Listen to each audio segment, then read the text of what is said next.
Living Local is presented by Amy Goss with Guild Mortgage.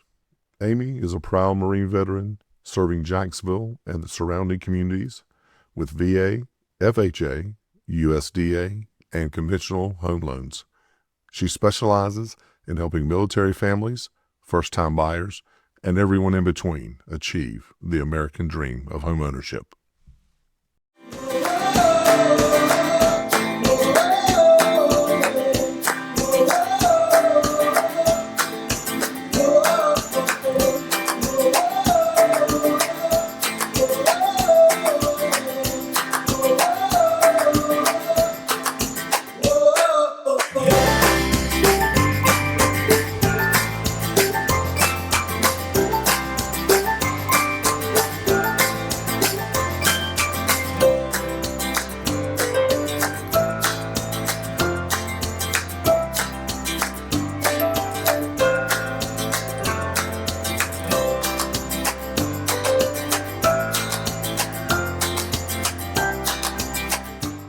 Welcome to the very first episode of Living Local, Authentic Voices, Conversations that Matter. I'm your host, Steve Goodson, and the Main Cave Media Network is proud to launch a show focused on the people shaping the future of Onslow County. From Jacksonville to Swansboro, from Richlands to Holly Regis and East Ferry, and everywhere in between, we're sitting down with community leaders, business owners, nonprofit directors, educators, and elected officials who are creating real change in our community. And we're starting with something important. With the March 3rd Republican primary for Onslow County Commissioner approaching, our first episode features one-on-one conversations with candidates seeking a seat on the Board of Commissioners. The top three will advance to face Democratic candidates in November. We'll be discussing the issues that matter most to you, from growth and development to education funding, from infrastructure to public safety, from economic development to our partnership with Camp Lejeune, and so much more. No sound bites, no spin, just authentic conversations about the issues that matter the most. This is Living Local. Let's get going.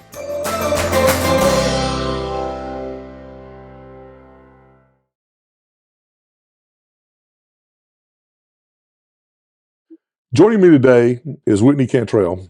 Thank you. I appreciate you taking the time to sit down with me.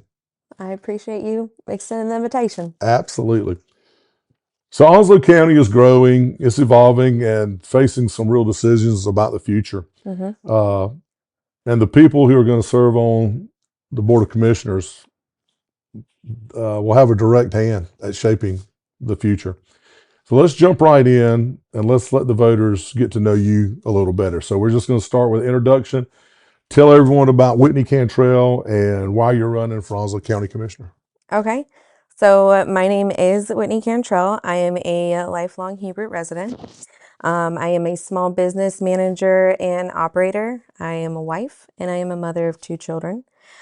I have dedicated a lot of my life to serving this community already, and that's something that I want to take to another level. I help operate a family business. We do collision repair and towing and recovery.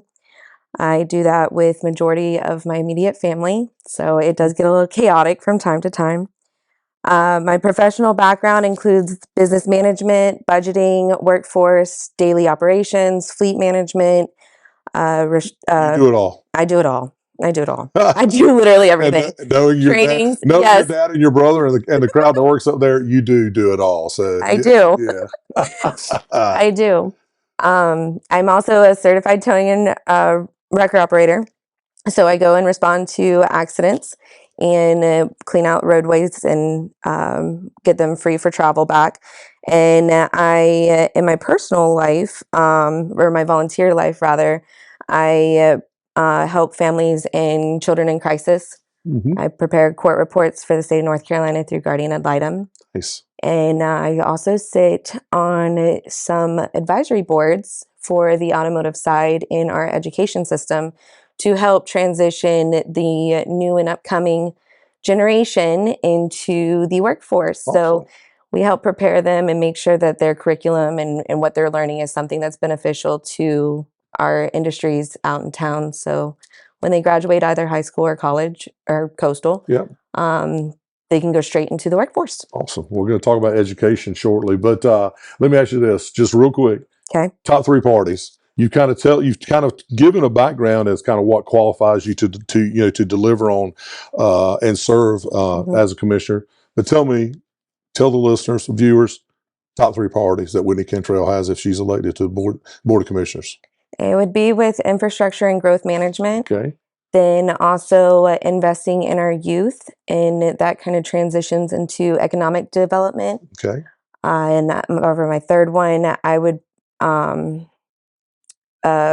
budget analysis. Budget analysis. Fiscal responsibility. Yep, there it is. Absolutely. Well, let's actually, that's a great segue into what we're going to talk about. So let's talk a little bit about budget and managing budget and budget priorities. So Onslow County is growing like crazy. You're a native. I'm a native. Yep. Over 200,000. I think the last count was 210, 213, something Yeah, they're like that. estimating about 213,000. 13,000 residents.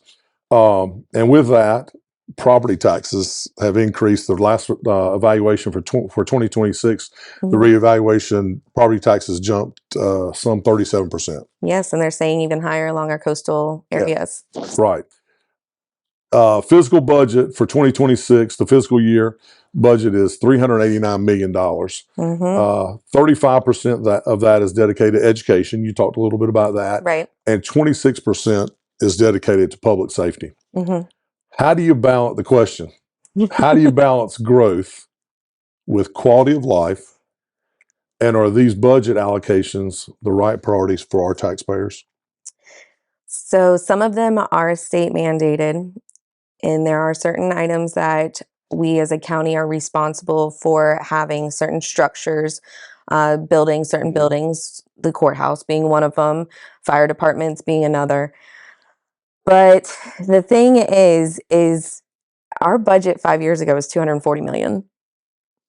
5 years, so So 100, not quite doubled, but a third. Yes. So we have grown drastically. So when it comes to that, you have your evaluations that just went into effect on January 1st. Those are supposed to be in our mailbox as of February. We haven't quite seen them yet. I know there's a bunch of people asking, so hopefully we'll be seeing them soon. I'm sure that's quite a few mailers to send out. Yeah. But the balancing side kind of goes into you have a lot of rezoning requests that are coming. So we have our land and use plan. So the land and use plan identifies certain areas that are suburban growth. You got your rural or agricultural areas. And we are transitioning a lot of those areas. When people sell, you go out and farmlands are, it's just happening. They're being converted to subdivisions. Right, exactly. Yep. So one of the problems that we're seeing is while there's certain traffic studies that are required, when you're putting in several divisions that are under that requirement, and it might, one development itself might not require it, but when you've got several within the area, then we're having like a funnel through. Yeah. And it bottlenecks. And so it affects everything, therefore, in majority. Traffic is crazy. And we don't have the 4 lanes except for 24 and 17. So a lot of these areas that are going in is all on 2-lane roads. Yeah. So I live in Hubert, so I'm going to resort back to Queens Creek. Some of the, when they were putting in developments and stuff, the numbers that they were using were from prior years. Yeah. Well, as they're going, there's some houses that aren't finished. And so some of those travel patterns, they're not in effect yet because the homes aren't built, but then we're going to go put in 2 more subdivisions.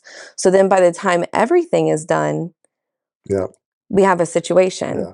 And in that particular area, you have Queens Creek that is overcrowded. You have Spawnsboro Middle School, which is overcrowded. You have Sandridge Elementary and Spawnsboro Elementary. Spawnsboro High School, according to these numbers, are from the Onslow County Schools. According to Spawnsboro High School, there's not much room, but we still have room for more admissions. Yeah. So my thing is we need to get serious about the land and use plan. We have it. We spent money on it. We spent time on it. And then we also, if we need to go back and update it, things change. Oh, yeah. And if we need to go back and update it, that's fine. If we need to go back and update our subdivision ordinances, that's fine. But we need to be a little more realistic and get, you're never going to be ahead of growth. That's just, Yeah. But to at least counteract it. And then that's kind of where we need to be. Yeah. I've learned a lot about zoning and ordinances. Yeah. I've learned a lot about, I kind of thought I knew quite a bit. And I will say that I have spent the last 3 months, really jumping just head first into this pool of Onslow County. Yeah. That's And very, very important issue. yes, Again, defaulting back to being a native and seeing Queens Creek Road or right, the Hubert area 20 years ago, 10 years ago, and just the massive growth that's going on right. with And subdivisions. but our land and use plan, it clearly says the 2040 that we're supposed to keep the characteristic of the area, Yeah. while also keeping in mind of the people in the area and not to create burdens onto them. Yeah. But if we keep approving, next thing you know, we've already changed the characteristic of the area. That's a great point. So that brings up a real good question. You talked a little bit about economic development, but I'll move to the second part of that. So you talked about subdivisions and housing. Mm-hmm. So housing costs in our area are on the rise. I don't know where folks are coming from, but they're coming, and we're building subdivisions, and I don't know if they're moving out of under rocks or whatever. But what's the strategy for maintaining not only affordable housing, but first maintaining an inventory of housing, Mm-hmm. but also affordable housing? So the last 5 years, we've seen pretty wild housing market. Yeah. Everything was inflated. You have people fighting over homes, and people were paying higher than the value of the home. There was no buyer incentives. So everything has calmed down a little bit. You see more people getting help with closing cost or new appliance. A lot of it's Yeah. So it is settling, but the affordable housing part, that is a situation. We're seeing a lot of subdivisions. There's one that they just were talking about putting in over on 53 and Pony Farm. I believe they're still going through the process on that. There's actually a meeting, I believe, tonight about it with this city. But they had listed online or on the app that the average median was 357,000. Wow. That's not really affordable housing. Yeah, that's not really affordable. And then we had another situation out in right outside of Swansboro where they had 2-bedroom apartments, and they were also offering that as affordable housing. But at $1,500 a month on a 2-bedroom apartment, that's not affordable. That's market comparable to Jacksonville, and also plays into a factor with the BAH with the military that we have. Yeah. So what's the role? How does a county commissioner that is one that I am wanting to get further into, because we do have a situation with affordable housing. When you still have employees that are making minimum wage or just slightly over $10, $1,000 for a rental, even some of the modular homes and manufactured homes, those are going for $1,000. Whereas, 5 years ago, they were going for $400, $550, $650 max, And so it is something that we need to find balance. If that's something that we work with developers on, I would love to get to the table on that and get further into it, because at the end of the day, we have to look out for everybody. Yeah. That's an ongoing issue that we're just going to have to keep top of mind, right? Exactly. So let's talk about, you mentioned economic development a little bit. I'm going to take a slant on this. A lot of folks don't think about it, but tourism is economic development. Yes. Tourism in 2024 brought in $415 million to our area. But we need to really focus on diversifying a little bit beyond that economic development, the traditional brick and mortar industry economic development. And we need to think about diversifying a little more beyond Camp Lejeune, even though they're a great economic engine that drives, economic development engine that drives our area. So talk about some strategies associated with economic development, and maybe more specific, hitting home to you, small business? So when I was in high school, they had a very big push for college. And it was, you have to go like figure out which 4 year you want to go to. Well, in turn, everyone was going to all these 4 years and we took a hit in trades. Yep. And we're seeing effects from that within the last 10 years because the retainment, just getting people in the door, like, as far as just putting an ad out and getting people to come in. If you go and search where you can find a burger in town, you'll have ample areas. But if you search for plumber, Yeah. it's way more scarce. So the Regional Skills Trade Center was put out at Burton Park.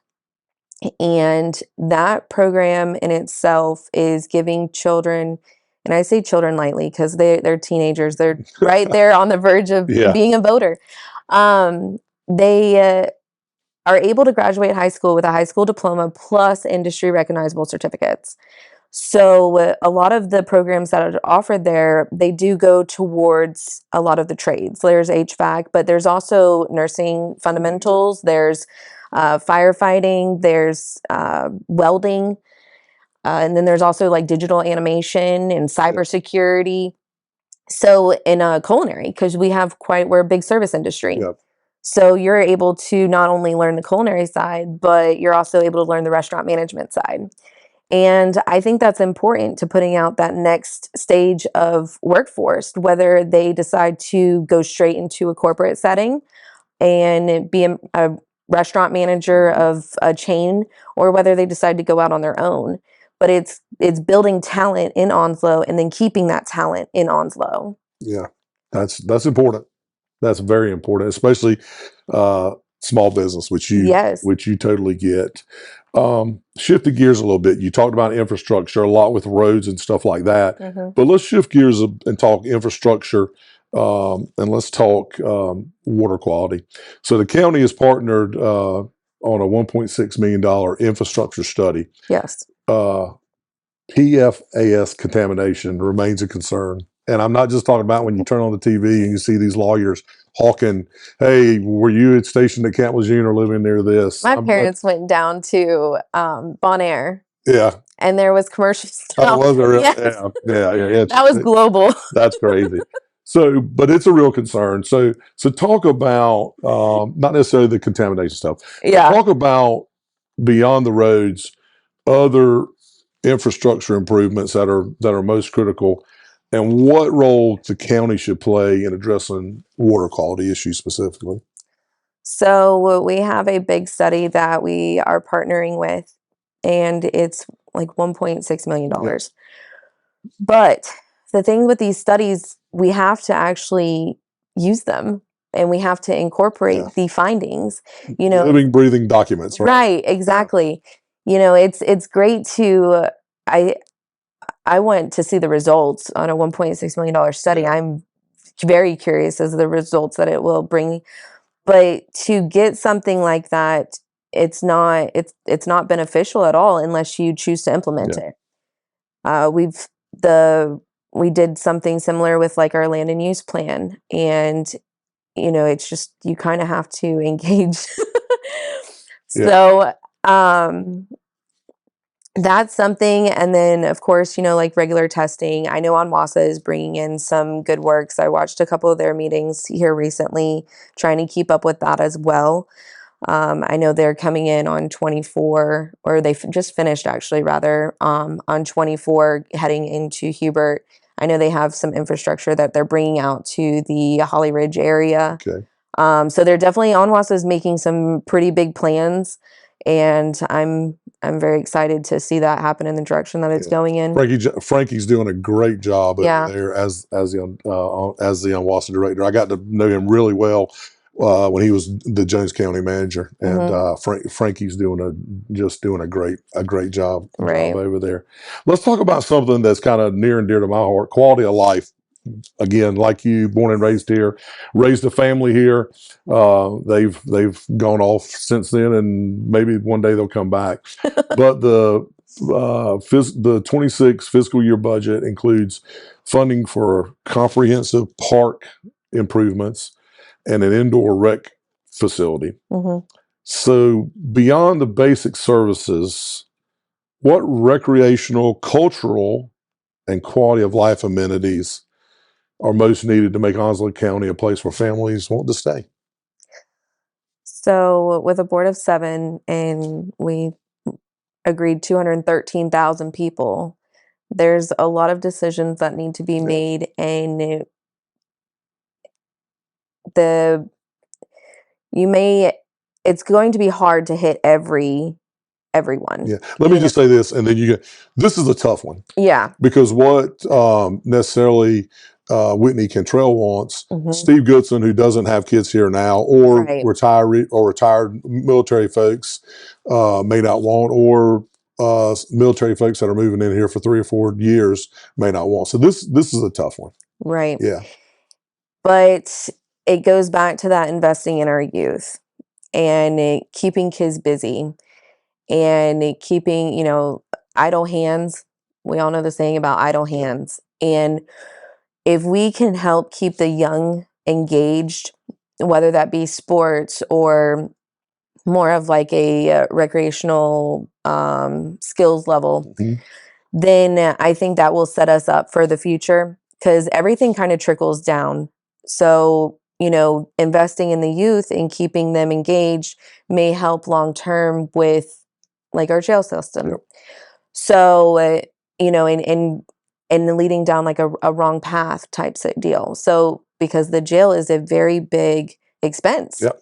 So if we put and engage our youth into getting out and doing sports or just leading a positive life, then that essentially helps make the wheel spin a little better. Now, my kids are one of them is very athletic, one of them is more academic. Yeah. And I might have been against, or not against, but the sports complex that they're talking about. I know the city's talking about, they got plans and they're wanting to see about movement on the county side. And that got brought up last night at the county commissioners meeting. I might have felt different about it, but I am doing traveling sports right now. That changes your perspective greatly. Been through And been through that yes. soccer and volleyball many years, and I didn't think I'd be in this seat, but at the same time, the business side of me, when I'm going there, it's like I know how much I'm paying, and then I'm like, okay, and I'm doing the math, and there's money into it. Now, is it something feasible? I would definitely want data on before doing anything like that, because that is a big commitment. But as I'm traveling to these places, I was just in Chattanooga, Tennessee. Yeah. You know who else was there? Greenville. Yeah. I go out to all these meets and I'm seeing teams from Jacksonville and Kinston and New Bern and Greenville. And there's really nowhere on the East Coast that, I went all the way to Charlotte just to meet someone from Wilmington. And so it's interesting. Yeah. And, the closest places we have is, Raleigh and Greensboro. Yeah. So I would like to see something a little closer to the East Coast. I would want to see it like multi-purpose. Yes. Because we saw that with the field that they put out at Belgrade. That's now where a school is. Yep. So if it's multi-purpose, we can, gymnastics meets and then maybe something with like indoor sports. I'm not a huge soccer person, so I don't know that concept, but something along those lines, adding that in. Basketball is big. Yeah. I did basketball in middle school, and again, we really didn't have the facilities. We may do when we had to host here, but New Bern and Greenville, all of them had a little more better. Oh yeah, yeah. Well, and just transparency to viewers. I was the former chairman of the Jacksonville Sports Commission, so I kind of probably know a little bit more about that than the average person. And you're spot on. I mean, it's you see folks leaving. You're leaving the county every day, and we're spending money. And also, outside the county on weekends. Why not have folks come here and spend money? Yes.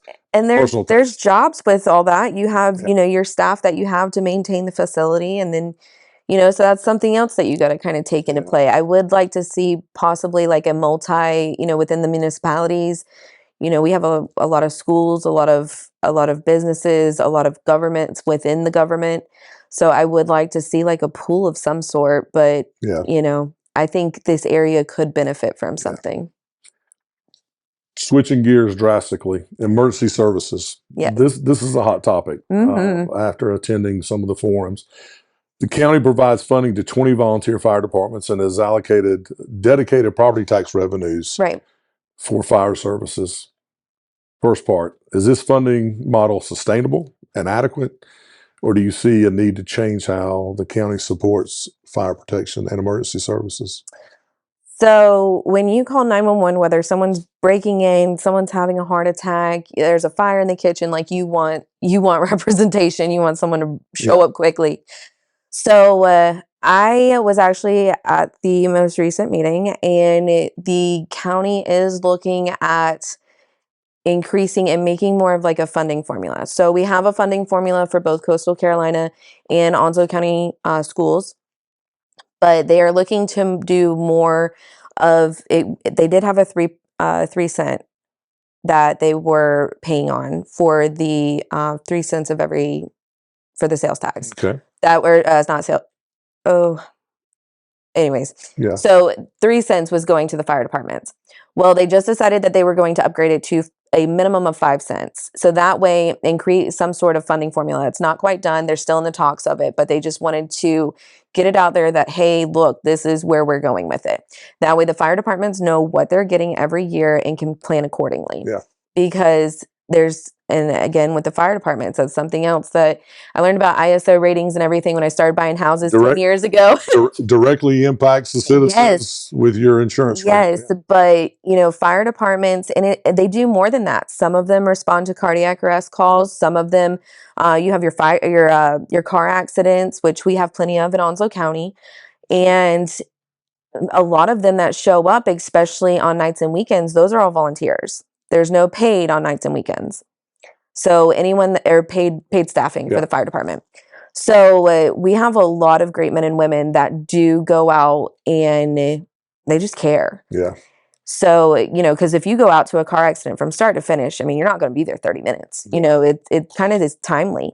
So they are looking at doing some sort of a permanent funding formula structure, which I do agree with, because public safety and our schools are probably like the top priorities that we have to do. We have to make sure we educate our children, and then we have to make sure our residents have reasonable care. Like, we need them to be picked up if they need to, and taken to the hospital, and checked out at a scene, and just if you need help, you should be able to receive help. Yeah, I agree with you there. You mentioned education again. We've talked about it. 35% of the revenue from the budget is allocated there. Do you support maintaining that?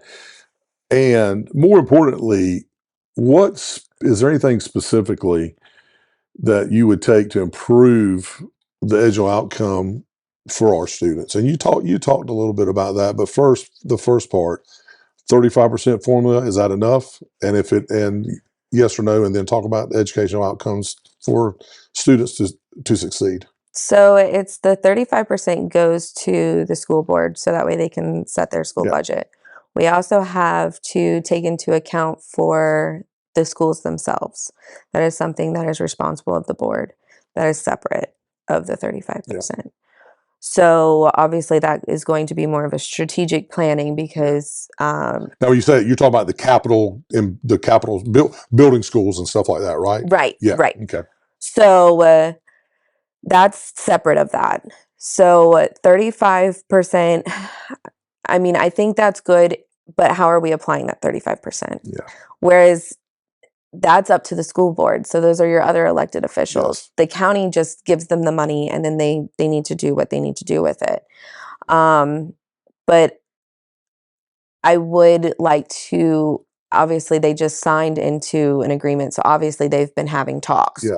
So I don't want to overstep my boundaries on that. Yeah. Obviously they made the decision. So clearly they were able to work out that outcome. So I am kind of excited to see where that goes and what happens with that. Cause that was just done, I believe, December. Yeah. So I would like to, or no, I think it was January. It was January. The Coastal Carolina was December. So I would like to see what they do and how they. I would love to see personally if they would help, not necessarily promote, but I wish they would put with the Regional Skills Trade Center, make it a little bigger than what it is, not in size, but in the students that they serve. Oh, okay, yeah, because they're pulling from several different counties. Yes, Are so they? it's East, I believe it's East Duplin, Jones, and then Camp Lejeune also has Oh, access to okay. it. Okay. Nice. Nice. So let's talk about, and we actually talked about a little of this before we started recording. Let's talk about governance, and then we're talk about some closing. So the Board of Commissioners, you guys, if you're elected, you're going to have a tough job. Yeah. I mean, it's a tough job. You got to balance 6 incorporated towns, Mm-hmm. and then you have unincorporated areas like Sneeze Ferry and Hubert. Yep. Kind of a series of 3 questions here. How will you work with your fellow commissioners who have different priorities than Whitney Cantrell? I have met all of the commissioners currently, Mm-hmm. and I bring a completely different perspective. I am involved in the everyday operations of a business, well, about 3 businesses. So, as far as the writing the check and also backing the check, that's where I fall. And in turn, that business structure mind leads you to think one more time, and then think one more time when you go to pay that check up. So, as a mother of young children, a multiple small business manager and operator, and someone who's deeply involved in the community on a volunteer basis, I want to bring those perspectives in to help make decisions. Because you have your meetings and then you have your workshops. That's your time that you go, you ask all the questions, Yeah. you see what the deal is. And I want to be able to ask the questions to bring a different side. Yeah. And when you got a board built on diversity, you got a board built that serves multiple people. So that's what I'm hoping to do. So with that, you kind of rolled right into it. How will you ensure transparency to the citizens of Onslow County? So I'm super big on that. Yeah. My big thing that I want to do is just a communication, and that's not faulting the county and that's not faulting the citizens. It's easy. We get wrapped up, right? You wake up, you got to go to your 9 to 5, you got to go do this, get the kids, go, don't forget to pick up the meat on the way home to cook dinner. And you don't think about anything outside of your regular routine. It's easy to get caught up. And then when you are finally caught up and at a resting state, you don't want to think about nothing. That's right. Just got on just on a veg. Yes, exactly. So my thing is, I want to help incorporate or help reunite the communication with the county to the residents. So, for instance, the fire department study that was done in the Commons last fall. There's 213,000 of us. I was one of 3 people who showed up to represent the community for the community input. And we have to do better than that. Yeah. Like one of 3, even if you took 100% of our 3 people's opinions, that doesn't benefit the better good of the county. Yeah. It's not even 1% of the county. Yeah. So we have to build that bridge. We don't have a newspaper that's on a daily basis anymore like we did. However, you have some people who are not on social media. And then when you wake up in the morning, your first thing to do is not pull out your phone and go check the Onslow County government website. So we have to figure out how to bridge that gap. I know there's a couple of groups. There's one in Sneads Ferry and one in Hubert that I know of. There's a couple other community groups and discussion pages too I know there's one in Richlands, but they are very up to date. If you need something, if you need advice, if you need to know where to go, if you need to know this or that. And if we could help incorporate something like that into the government side, get people engaged in meetings. People shouldn't just show up to meetings just because they're upset. Like we should be talking. Which is normally what happens. Yeah. You know, when you go to a regular meeting, there's all of 10 people in there. And if you remove the elected officials, I'm not even talking about the board. I'm talking about like, you know, the mayor from Holly Ridge or the mayor from North Top. So once you remove those other municipal elected leaders, there's like 2 people. Yeah. And again, we're back to the, you know, less than 1%. Yeah. So I would like to see engagement on a more regular basis. As for transparency, Onslow County just released their Onslow County project tracker last summer. We were provided this great tool for development following, but I didn't know about it until November.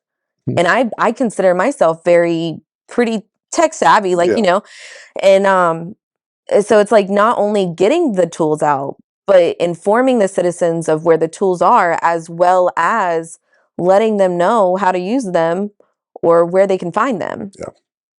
So we have to bridge that gap, and it's our job to go to the people. We shouldn't expect the people to always come to us, because that's right. Go to where they are. So I don't know if that is, you know, doing quarterly town halls in some of our unincorporated areas, or even, you know, even if you did something joint with Holly Ridge, you're still going out to Sneed. You know, that Sneed's Ferry is able to go. Yeah. Because where I'm at in the county and where Sneed's Ferry is out in the county, that's a 35-minute drive to Burton Park to go to the tax office for meetings. Yeah. I will say that there is quite a bit of engagement on the live stream though.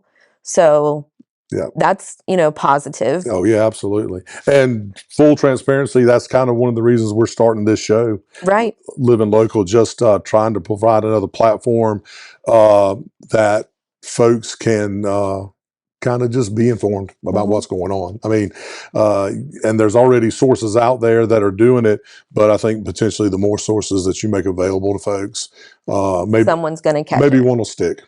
So exactly. Last question, final 30 seconds or final 60 seconds. I don't know if I can do anything in 60 seconds. Why should Onslow County voters choose Whitney Cantrell in the Republican primary on March 3rd? And you talk to the camera on this one.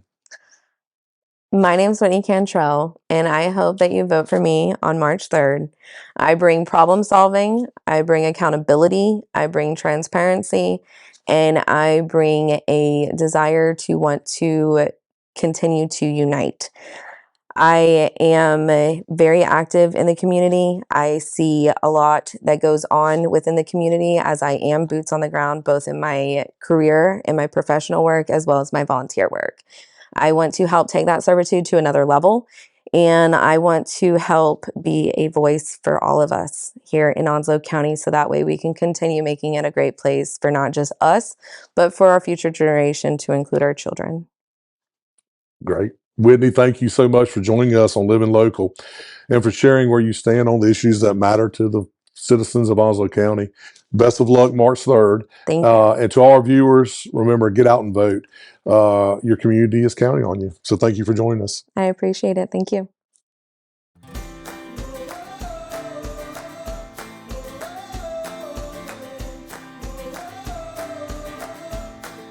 Thanks for watching the premiere episode of Living Local. Authentic voices, conversations that matter. A special thank you to the 5 candidates who joined me and helped launch this show with genuine conversations about the future of our community. This is just the beginning. Each month, Living Local will feature the people and organizations making our community better. Business leaders, educators, nonprofit directors, and everyday citizens doing extraordinary things. You can find every episode on the Man Cave Media Network YouTube channel. Search Man Cave Media NC and subscribe so you never miss a conversation. Have a story, idea, or someone you think we should feature? Reach out to us at mancavemedianc@gmail.com. That's mancavemedianc@gmail.com. Or connect with us on Instagram or Facebook. I'm Steve Goodson. Thanks for being here from day one. Keep living local. We'll see you next time. Living Local is made possible by Marine veteran Amy Goss with Guild Mortgage. Everyone deserves the American dream. Amy helps you achieve it.